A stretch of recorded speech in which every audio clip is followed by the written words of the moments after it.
What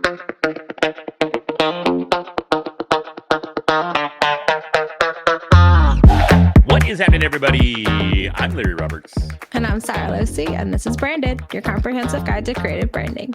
And on this amazing episode of the podcast, I said that really fast this time intentionally, because typically I drag it out, but I thought I'd mix it up this morning.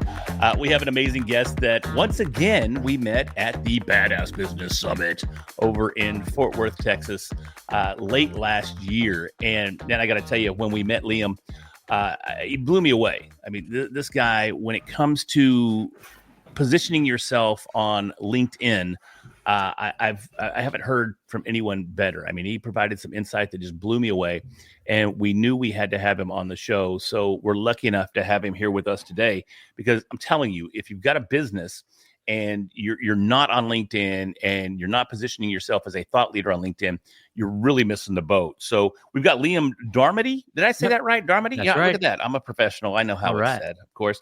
Liam's a personal brand and social selling strategist who helps entrepreneurs and executives build magnetic brands that attract clients, talent, and opportunity on LinkedIn. Liam, thanks for joining us.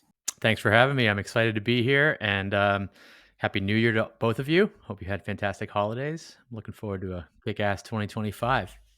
Yeah, it's off to a great start so far. And, we were talking in the green room. We see a little playpen behind you there. You're bringing a new pup in for 2025. That is right. We are finally pulling the trigger on our first family dog.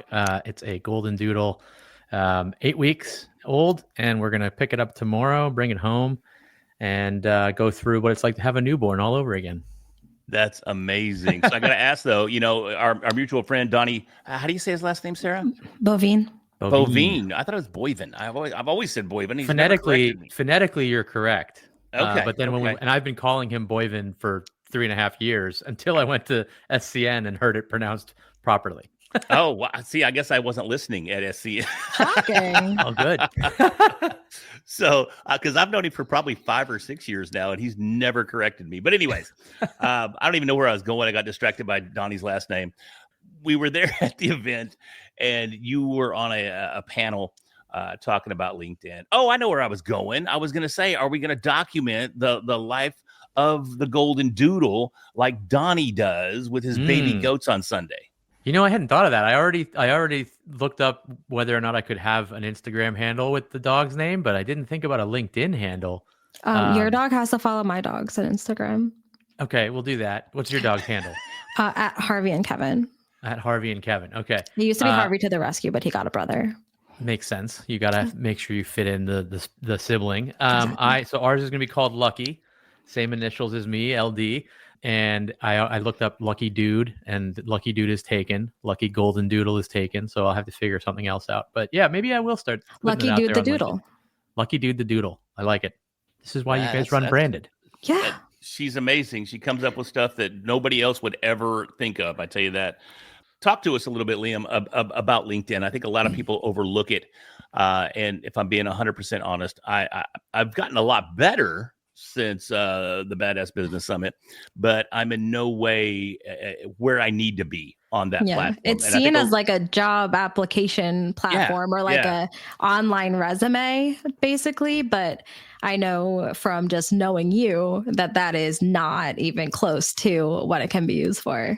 Yeah, I mean, it certainly can be used for that purpose. That's the intention. That's the intent of LinkedIn initially was, bring your network from the real world online, right? It's actually, a lot of people don't know it, but it's one of the oldest social networks. It was around before Facebook, before Twitter, but it was never really a social platform, right? It wasn't until, I think 2013 or 2014 that we could actually write articles on LinkedIn. It was for the longest time just updates about your network's new jobs and things like that. And so, yes, it's great for for finding jobs and finding opportunity. It's funny you mentioned that. Somebody I was talking to last week said that they were in a coffee shop and they were having a really good conversation with somebody in line for about 10 minutes. And then after she got her coffee, she was ready to say goodbye. And she was like, "Hey, so do you want to connect on LinkedIn?" And the guy kind of like chortled at her and was like, "Well, I have a job. Why would I connect with you on LinkedIn?" Wow. And that just goes to show you how, so many people are in that old mindset. And I think a lot of that has to do with the fact that LinkedIn has to sort of walk a fine line for how they promote the platform, right? You've got the sales side of it where, business development professionals are using it to try and generate new clients for their companies. You've got, the recruiting side where they're trying to make sure that companies are able to use the platform to recruit. And then you've got this social network side of it, which is a little newer and a little bit more fresh and uncertain. And I think even LinkedIn, like a lot of LinkedIn employees aren't posting content on LinkedIn. It's almost like it's so new that even they don't necessarily know it's a social platform. So I started posting content on LinkedIn around 2015. I shared some articles, and I just remember at the time feeling incredible amounts of fear and discomfort putting something out there. But I think I had a couple beers and I was like, all right, just do it. And then the next morning I was like, delete it. But I didn't delete it because by the time I opened my inbox, I saw a bunch of messages from people in my network saying, that post resonated with me so much. I've thought so many of those things. Like, how do you feel comfortable putting that out there? And I was just sort of speaking my reality. I had a rough year. I'd gone through a couple different job changes and I was speaking to that. And so that's when I first started paying attention to the fact that there was a little bit of a different vibe here. And then I didn't really return to it until 2019 when my daughter was born. I decided I was going to start going all in on creating content on LinkedIn. They had a feed by then, et cetera. And so I just started creating, and it wasn't for any other purpose than building community and, having somebody to talk to about business while I was on paternity leave. And then the pandemic hit. So I'm like in a house with an infant and a toddler and my wife, who I love them. They love me, but it's a lot of time to be spending with kids under 5. And so I wanted to keep that going. And so we spent a lot of time on LinkedIn and a lot of time on Clubhouse. If you remember the Clubhouse days, the virtual audio experience. That's where I met Donnie. And then I just started to kind of continue building a network and building community. In 21, I was asked to come. I've always spent my career in sales operations, right? The first 20 years of my career was sales ops. And I always thought I should have been in marketing, but I sort of thought I'm too far along in operations to go back to marketing. And then in 2021, I got recruited by a company for a role in revenue operations. And the CMO says to me, hey, so I actually think I have a different job that might be better for you. We're building an employer brand and talent marketing team. The goal is to hire dozens of engineers and technical talent. We don't to have the outbound volume for that. I think you're perfect for this with your sales ops background and your branding experience. And I was like, I'm flattered by that, but I have no branding experience. I don't know what you're talking about. And he just said, I've been following you on LinkedIn for 6 months. That's all I need to see. I think you can absolutely do what you do for yourself, for us, and be really successful at it. So I took the job. 2 years later, we got acquired. 6 months after that, I got let go. And then I thought to myself, well, do I go back to operations where I have 20 years of experience, or do I keep doing what I'm passionate about, which is helping people figure out how to be themselves on the platform and find opportunity? And I went with the latter. And that was about a year and a half ago. And it's the most terrifyingly exciting thing I've ever done. Dude, it's so funny that you say that you became a branding expert by positioning yourself that way on LinkedIn. Mm-hmm. And I often talk about how people consider me a branding expert because of this red hat. I just put a hat on. That's all I did. It's subtle, right? I mean, the hot sauce for me, I have people who are like, why do you have a lemon slice in your logo? And I'm like, I don't know. I didn't really think about branding myself with chili peppers, and chili pepper stands don't really sound the same, but that's all it is. It's be known for something, right? The red hat. Yeah. 100%.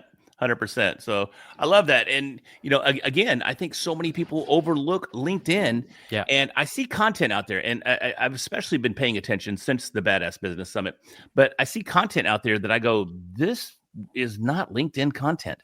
This is Facebook content. Mm-hmm. So talk to me a little bit about how that type of, just daily type content is applicable on what is perceived as a very corporate social media platform. Totally. So first, I want to ask you a question. What do you define as Facebook content? Ooh, call them out. Okay, no, that's fine. No, it's a good question, right? Everybody has a different opinion. Sure. I think we all have a mutual friend, Sarah Schroeder, and she posts her fitness updates. Mm-hmm. She's always working out. She's always talking about health and wellness. That to me isn't necessarily LinkedIn content. Going back to mentioning Donnie again, and his every Sunday Donnie is known for having his baby goat posts because Donnie has a ranch and he has baby goats, and he provides content and updates on the baby goats every Sunday on LinkedIn. That to me is not LinkedIn content. That's Facebook type content or Instagram type content or TikTok type content. It's not what would traditionally be perceived, in my personal opinion, as LinkedIn content. That is totally fair. And I think that those are logical parallels to draw. I think the way that I've seen LinkedIn evolving is really into more of a platform that allows people to show the work that they do and the effort that they put into things they're passionate about. So in Sarah's case, working out is not easy. Many people struggle to even get their asses into a gym, right? But she's there all the time. She's there all the time, and she's putting in the work, and she's really passionate about it. And I think that is ultimately, the idea of LinkedIn of yore is corporate LinkedIn, sharing press releases, congratulating your contacts on their new jobs, blah, blah, blah, blah, blah. Snooze fest, right? Like just totally boring. But if you think about the way that business is evolving and changing a little bit, and I think a lot of this has to do with what we went through collectively, in 2020, 2021, where, everyone was kind of like just figuring out how to make personal and professional work together, right? And so I think business is a lot more personal now. And I've always been in the technology industry. So for me, having a very blended personal and professional life is really natural. I think in the more corporate environments, a little bit less so. But I have always gone into the office on a Monday morning, and the first question you ask somebody is, how was your weekend? And nobody's like, I'm not answering that. This is a corporate environment. Like they tell you what their weekend was like. You get to know the kids the names of the kids of your colleagues. You talk about your hobbies, right? So I think the best way to treat LinkedIn is like a journal that you would share with family, friends, and colleagues. So you're not really stepping over any boundaries that might be viewed as offensive or anything like that. You're not necessarily talking about divisive topics. I try to shy away from politics and things like that, but really just talking about your lived experience and what you like to do and the things that you've accomplished and the way that you approach business and how you do your job.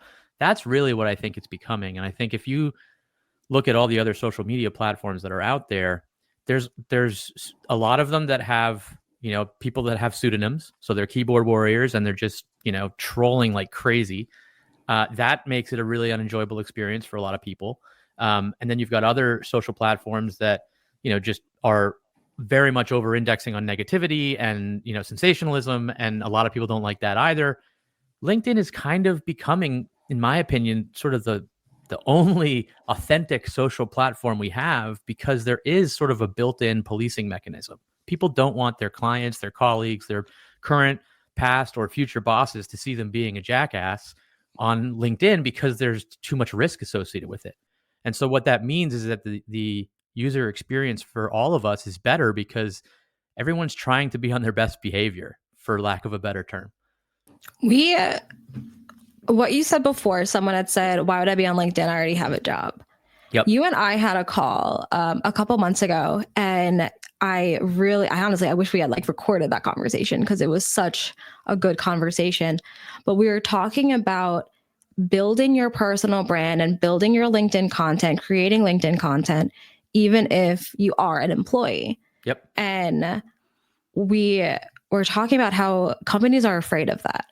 They are afraid to let their employees be themselves online, post online, build personal brands online. Why is it that they should, why should they not be? Why should they be encouraging that, in your opinion? It's a phenomenal question. And, it's very real. It's a very real concern, especially the larger the organization is, the higher the risk, right? You have more lawyers internally, you have a bigger comms team, you have a bigger marketing organization, and they're like, that's not on brand, that's not our message. But, I think because the reason that companies should not worry so much about it is because people are trying to typically be their best version of themselves on LinkedIn. So you're not going to run the risk of oh, that's my account manager, crushing drinks from an ice luge in the back of a, backyard. Because they're just not going to put that stuff out there, right? That's Facebook content. Yeah, exactly. Instagram. The second reason is the network effect. right? I mean, company pages do not perform as well on LinkedIn as personal pages do. First person networks are going to respond to people who are posting things more than they will a company. And if you have, 100 employees and they each have 1,000 to 3,000 people in their network, you've already hired them. So you like something about their skill set, you like their personality. The more they start talking about what they do and how they do it and who they are and the company that they work for, which they inevitably will start talking about if you encourage them, the more people in their network are familiar with your brand and your company through osmosis, right? And so eventually they might end up saying, oh, well, so-and-so's having a really good time working there. Maybe I'll go see if there's any open opportunities, things like that. And when your culture is on display, that is also a benefit for clients, right? Companies want to see and get to know behind the scenes of the people that they're paying for software or services from. And I think that also breeds a bit of an affinity. You feel good paying for something when you're getting it from a company that's showing you what it's like to work there. I had a CEO that said to me recently, what happens if, I spin up all these salespeople and they're starting to create content on LinkedIn and then some of them get poached? And I said, that's a really valid concern. He's like, I'll look like a complete like idiot to the board of directors. And I said, do you think that your people aren't getting recruited already? Like, you hire good people, right? Yeah. And you hire them to work with your clients and your customers and with other colleagues internally. Yeah. And I said, do you trust them to do that? Yeah, absolutely. Okay. So why don't you trust them to take that extra leap and just go onto LinkedIn and start having a professional dialogue and conversation there? I said, the truth is recruiters be recruiting, right? You're hiring good people. They're going to get recruited. The question you should be asking is, do I give them enough reason to stick around when they do get recruited? And in my opinion, empowering your employees to build personal brands is a phenomenal way to show them that you trust them and you want their help, marketing the message of the organization. And they're less likely to leave if you trust them versus if they feel like you don't trust them. So that's really why I think it's important to shift that mindset a little bit and worry less about the fear and think about the possibilities that present themselves when you let your employees start talking online. Yeah, I had a very similar conversation. One of the CEOs I used to work for, people would ask him, why would you pay for your employees to get more training and more certificates and all of that if they can just leave? Yep. And what he said was, well, would you rather pay for them to get the training and have them leave, or not pay for them to get it and have them stay? Right. And I feel like that's so similar. Like, would you rather have these people not promoting anything, not talking online because so that they don't get stolen, or give them that freedom to talk up your brand and share things about what they're doing and what the company is doing and really build your online presence through them, and have that risk that maybe they might leave? But people don't leave bad jobs, they leave bad management. Totally.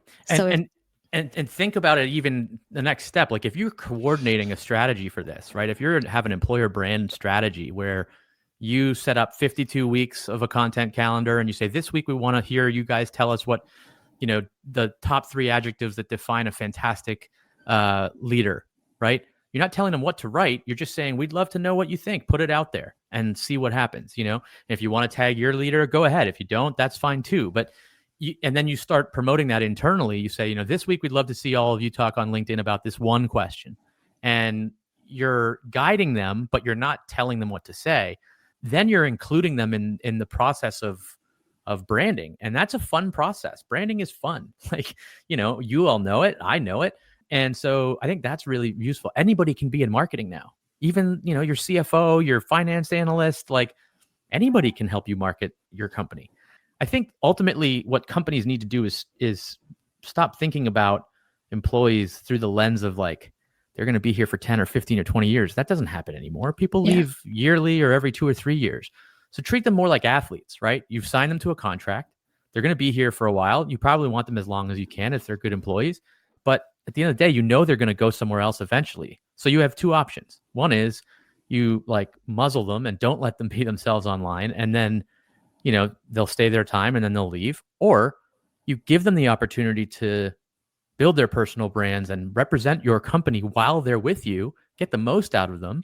And then if they leave, they leave. But, let's not lie about the fact that, or be in denial about the fact that there's no such thing as lifetime employees anymore. That just doesn't happen, right? Not in most industries anyways. So that's another thing that I think people need to pay attention to. And I think companies are slowly but surely starting to realize that there is a lot more upside than there is risk.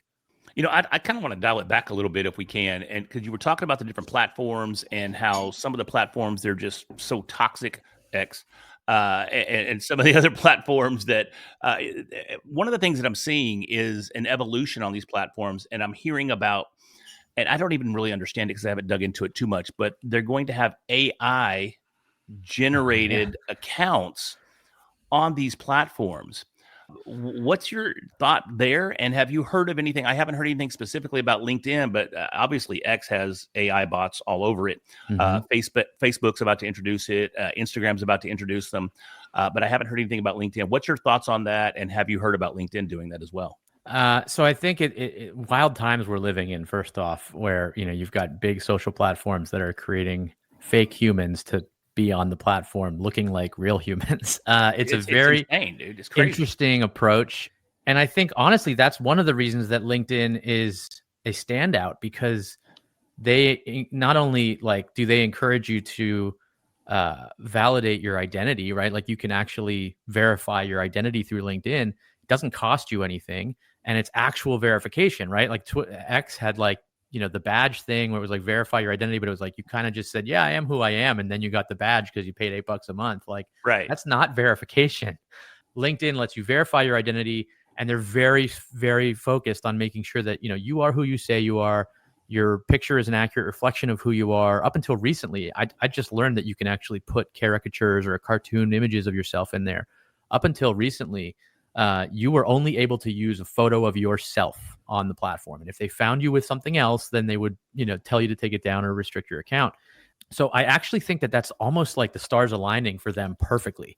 All these other social platforms are way further ahead from a social networking standpoint than LinkedIn is. I kind of joke that LinkedIn stuck in 2017, but while they're all out there, trying to bring AI into the fold, LinkedIn is just kind of plodding along and trying to be the authentic social network. And yes, there's a lot of people on there that are selling stuff. And there's the growth hackers from other social platforms who are realizing there's organic reach. So they're coming over to LinkedIn and they're doing their, guru growth hacking thing. And that can be annoying. But by and large, I think LinkedIn's intent is to have it be the realest platform possible, where you can find somebody's authentic lived experience, their professional legacy. I like to talk about legacy. Like, I look at what I do on LinkedIn through the lens of my kids. Like 10, 15 years from now, they're going to see, oh, my dad started a business and here's how that went. And, look at all the different things he was doing. And, there'll be ups and downs. They'll probably make fun of me a bunch, but that's okay. I'm, fully expecting that as a parent. And so that's just, I think, the timing is right. Like, everybody's so skeptical of the authenticity of things online now, and LinkedIn is doubling down on being authentic. And I think that's powerful. It's in the weirdest time right now, because this is the age of AI, but it's also the age of authenticity. And authenticity is the number one buzzword everywhere. Yep. And it's all just AI generated authenticity, which does not exist. But it's like, we need to be creating more content, but it has to be authentic content, but we don't have time. So we're going to use AI, and it's super authentic because I told ChatGPT to make it. It just doesn't make sense. Yeah. And so it makes sense then that LinkedIn is where you should be building that personal brand because of that authenticity piece, because it hasn't really fallen into the hole of everything being AI. Well, don't get me wrong. A lot of, LinkedIn nerds and stalwarts who've been on the platform for a long time are complaining about how much AI is being infused into the platform now, right? Yeah. Like, you've got the AI comments, you've got, AI DM messages, etc. My opinion on AI is it's a tool that should help us be more efficient as humans. So it should help us get the messages that we want out there without having to put as much upfront thought or as much time into creating that content. Now, a lot of people are obviously going to abuse that, and they're just going to use it and copy, and they're going to send it out. But truly authentic people, I think, are going to embrace AI and say, this is what I want AI to write.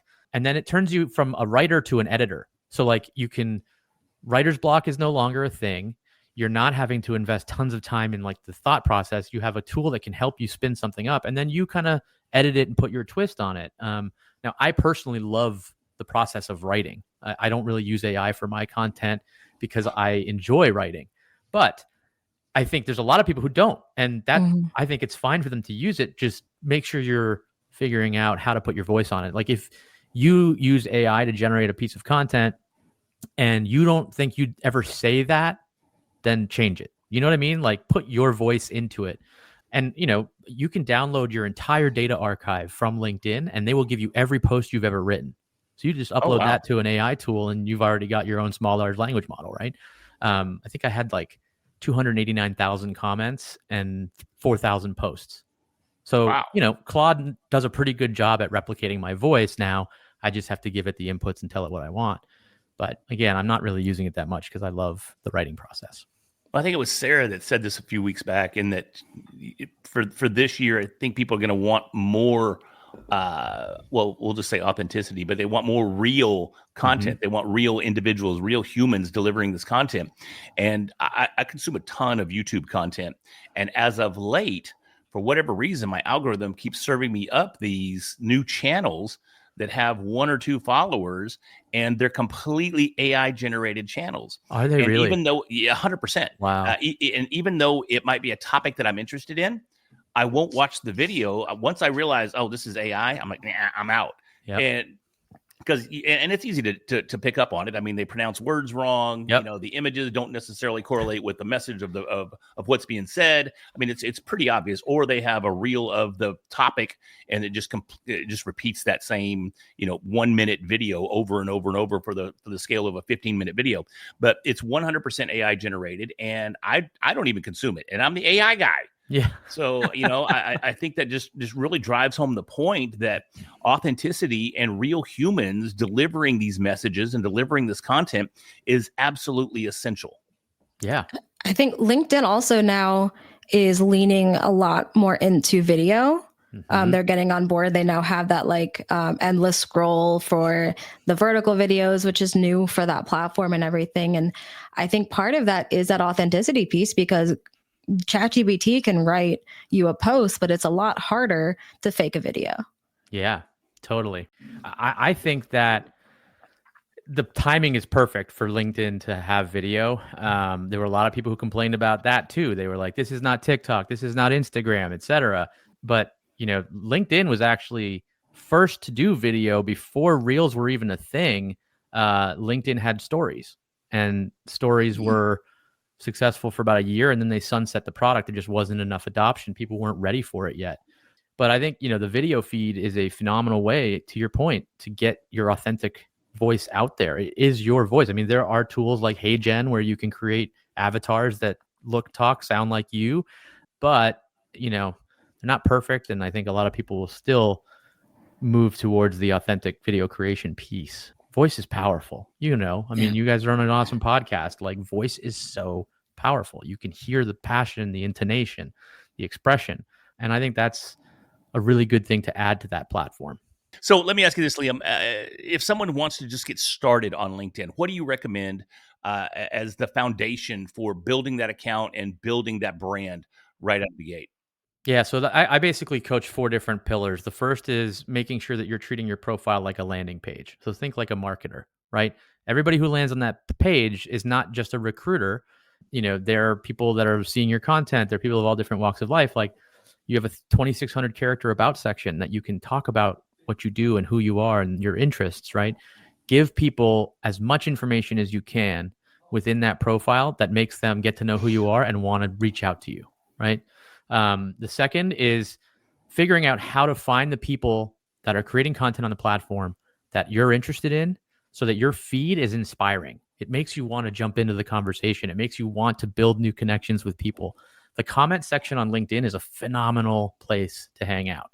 And a lot of my clients, they think that it's just about posting content. They're like, I start posting content on LinkedIn, I'm going to start getting leads, or I'm going to start finding people interested in my company, etc. And I'm like, nope. Like, if you start posting content out of the blue, like you've not really done it a ton, your first 6 months are going to suck. You got to be honest about it, right? It's very hard to build an engaged audience overnight on a platform like LinkedIn because only 25% of the membership uses it on a monthly basis, and only about 8% supposedly are actually creating content on a weekly basis. So still very early in the LinkedIn journey from a user-generated content standpoint. And so I think you want to make sure that you're getting into the conversations of posts that people are creating, that the people who are leaving comments in those posts are people who are clearly paying attention to LinkedIn. They're engaged. So you're building connections with people who are already paying attention to content on the platform. They'll start to look at your profile, et cetera. So really dial in on what content do you want to see in your feed, who's creating that content, and then go and follow them or connect with them. The third pillar is content. So once you've figured out those first two pieces, you can start thinking about what's your content going to look like. And I typically tell people they should have 3 different types of content. The first is your scope of genius, right? These are the things that you do really well, who you help, how you help them, why you help them. These are your sales and marketing posts. Do one of those a week at least, maybe 2. The second is fascination, right? What's in your fascination bucket? Outside of work, what do you love to do? Like, what could you talk about till you're blue in the face? For me, it's AI, it's blockchain, it's startups, it's technology.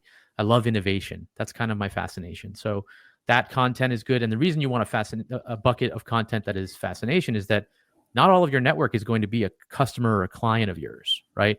But you still want to give them content that keeps them engaged, because otherwise they'll just tune you out. And so the fascination content, you can still deliver value. You can share things that that you've learned, that you think are interesting, have conversation around that. And that way, the people who are not going to become your clients are still engaged with you, so that when you do need their help for something, they're still they trust you. You've earned the right to ask them for help with something. You help with them, they help you, etc. You're keeping all your network engaged. And then the third is what I call window into your world content. And this is the content that's a little bit more emotionally raw, a little bit more vulnerable. It tells your story. It's that window into your soul a little bit. And typically, if you give people that window, they'll walk around the front door and they'll knock with opportunity. And that's really powerful. It's hard to do, especially for people who are not comfortable with it. I mean, it's still hard for me to do it. Like, I post about my weight loss journey every once in a while, and every time I do it, I feel self-conscious, but it ultimately feels good. And the LinkedIn community typically supports you and holds you up. And then the fourth pillar is really that networking piece, right? You can't just sit around and wait on LinkedIn, right? For your content to do something or for comments to do something. It's the world's largest networking event. And it's 24/7, 365 if you want it to be. And it's global, right? There's no geographic limitations. And the best part about it is that everybody that's there already. So you can see their profile. You can find things about them in their about section that make it for easier icebreaker conversations. It's better than a networking event. Because at a networking event, you walk in and you're like, I'm going to sidle over that conversation and that conversation. You might leave with 5 or 6 conversations that were really worthwhile. And maybe one turns into something that's mutually beneficial. On LinkedIn, there's infinite amounts of conversations that you can have. So that's the other piece, is really teaching people how to supercharge going on the offensive and building that network of people that they want to be on the radar of. That's amazing, man. And I think that if people would just take advantage of it, I think they would see the impact that you've talked about on this particular episode. And we really appreciate you sharing the insights. And those 4 pillars are great, man. I love that. That in and of itself makes this episode worth listening to right there. So awesome. Liam, if people wanted to work with you on improving their LinkedIn presence, how would they reach out to you? Other than obviously LinkedIn. LinkedIn is the best place to find me. There are 3 Liam Darmodys on LinkedIn. One is in Ireland, one is in the United States, and one is in the United Kingdom. He's from Sydney. I actually met him for beers in 2013. Oh, how cool is that? Back in the day. You can also find me at liamsbrandstand.com or liam@liamsbrandstand.com via email. Awesome. Well, everybody listening right now, I know you found some value in this episode, so we want to get linked in with you as well. And in order for us to do that, we need you to subscribe to the show so we can continue to bring you these amazing episodes each and every week. And with that, I'm Larry Roberts. I'm Sarah Losi, and we'll talk to you next week.